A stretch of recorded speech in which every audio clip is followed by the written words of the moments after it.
guys, thank you for joining me in another interesting and inspiring story. Now I have with me Eowyn Chen. Welcome, Eowyn, to our interview. Eowyn is the Chief Executive Officer of Trust Wallet. Eowyn, tell me more about yourself, what brought you here to the crypto world and what you're doing. Yeah, thank you for having me.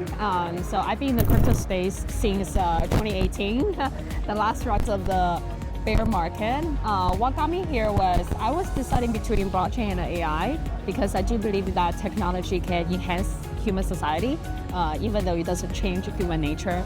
So those two technology back in the days I was in San Francisco was what I was eyeing on. And blockchain out of ideology, I do believe in empowering individuals. And blockchain, the decentralization themes, the self-custody, the full ownership is what I believe that gives an opportunity for people to have ownership for the futures of their digital space. So that was the reason that got me really interested in joining. And I joined first at Binance. I was leading until the Binance's marketing team until 2022. Then my friend Victor, who's the founder of Trust Wallet, needed help to how to better bring more people into the decentralized space or how to make our product into more masses. And that's why I joined Trust Wallet to help and support, expand the mission truly for the industry. So Trust Wallet is new to the market, just 2 years, and you're coming from the States. You're now living and based in Dubai. What growth do you see when it comes to the market of the UAE in general, Dubai in specific? What do you see the vision and mission of Trust Wallet for the coming maybe 5 years down the line? Yeah, so Trust Wallet were actually, we were first started 7 years ago in the US.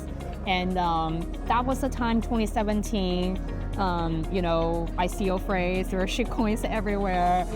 Many of the products to use are really, really clunky. You have to get a browser extension wallet or a really paper wallet to help you to hold a lot of the ICO tokens. So our founder was like, I just wanted to hold all my shitcoin in my own hand, which is my phone. So that's how Trust Wallet started, is as an Ethereum wallet for all the ICO tokens. But that was the thesis and the philosophy, is that we wanted to create something that's not for the technicals. That's actually and simple. Users, Yes, it's for like everyday people that can feel confident, feel empowered to explore the world of the blockchain. Of course, as the blockchain space evolved, it's not just Ethereum, there's the multi-chain world. We then expanded it into 100 chains. And now, 7 years later, we have altogether 150 million total downloads. So we're the largest mobile wallet in the world. Of course, we were acquired by Binance at that time, and we got a lot of partnerships over there. So right now, we are truly neutralized in serving the industry as a whole, both the crypto space and the Web3 space.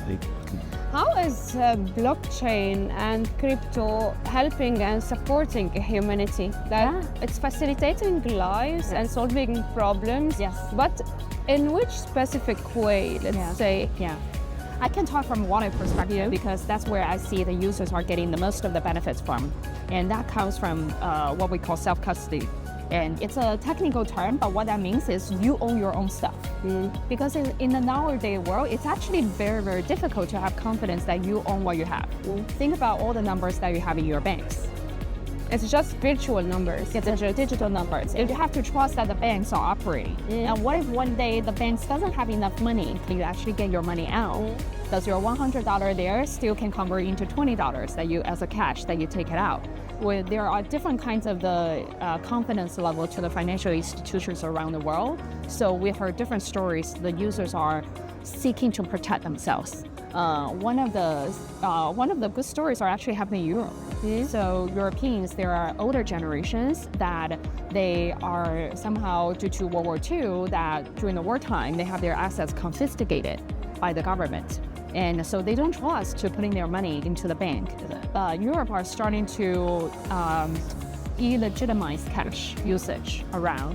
So those elder generations like, what do I do with my cash? Then they are thinking about moving their cash onto the blockchains, holding them as a stable coin. And then we got a lot of the stories for users, elderly users using what I just shared with you, our smart contract wallet, which are like easy to use, doesn't worry about key management, doesn't worry about gas. They just need to do what it gets done to help to preserve their wealth onto the blockchain, so it solves their problem. Another situation happens with a charity organization that use Trust Wallet to give donations to Afghan refugees. Yes. So because they have to cross the border of Taliban, Yes. they cannot carry anything with them. So your gold or your cash, there's no way for you to carry them now. What can you do after you cross the border? So what they ended up doing is that they have they're changing the donation into the crypto format on-chain, on the blockchains, and having everybody download Trust Wallet. And this is not the smart contract version, this is the EOA version, so people will remember 12 C phrase as a master key for them to get access to their money. So they remember the 12 words, then they forget about everything. They cross the border without any physical phones. They cross it, they buy a cheap phone, and then they remember the 12 phrase. They download another Trust Wallet and they can access their money. And then this actually supported some of the most dire situations humanities that are under oppression. They help to better preserve their wealth in the fund. Fantastic.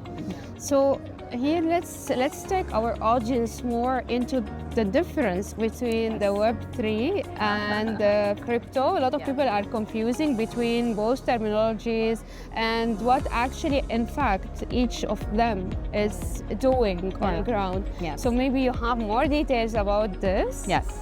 So as we just touched upon it a little bit, I think a lot of people are conflicting between crypto and Web3.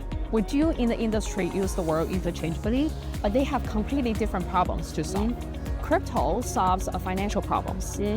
So thinking about the origin of the Bitcoin, right? It's a centralized entity, banks doesn't trustworthy. Some of the tokens are surviving because of the preservation against inflations that are happening due to governmental policy corruptions that are happening in different places.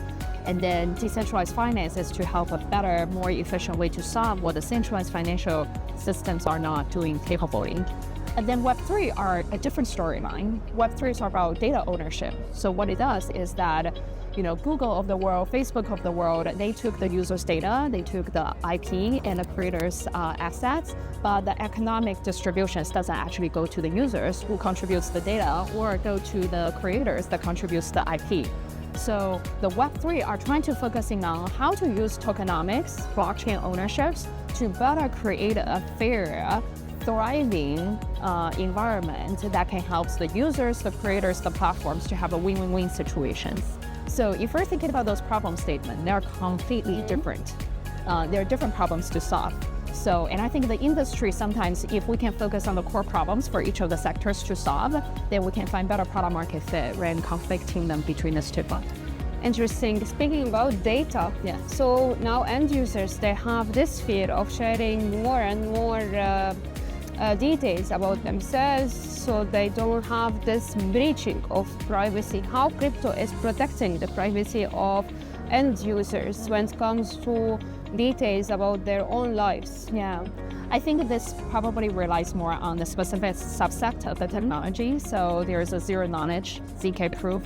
I do believe that this technology has some high potential to create both compliant and privacy preservation solutions that can help people to comfortably navigate through everywhere in their digital lives or their financial life situation without being tracked. Like, you don't really want your neighbors to know that, hey, you actually visit a particular store, browse particular websites, but then sometimes you need to show your identity in a way to get access to it. And I do believe that zero knowledge proof as a technology can have one of the highest chances to provide that solution in the digital world. So tell me about your participation in Blockchain Live Dubai 2024 in its 13th edition. You have a panel, you are a panelist. What you will share, what are the main talking points in your discussion today? We'll see. I tend to usually go very impromptu. It depends on the dynamics of the panelists, the talk points that people share, and then I try to add value given the perspectives and data points that I see. So I couldn't share with you in advance since since we're not having that, but happy to contribute to the reflections afterwards. What would be your main advice to the people still confused about being part of this new world and ecosystem? What does it take to be part of it nowadays? More of courage, more of money that you don't need. You don't need it now. Currently, you have save it, to invest it, to use it later on.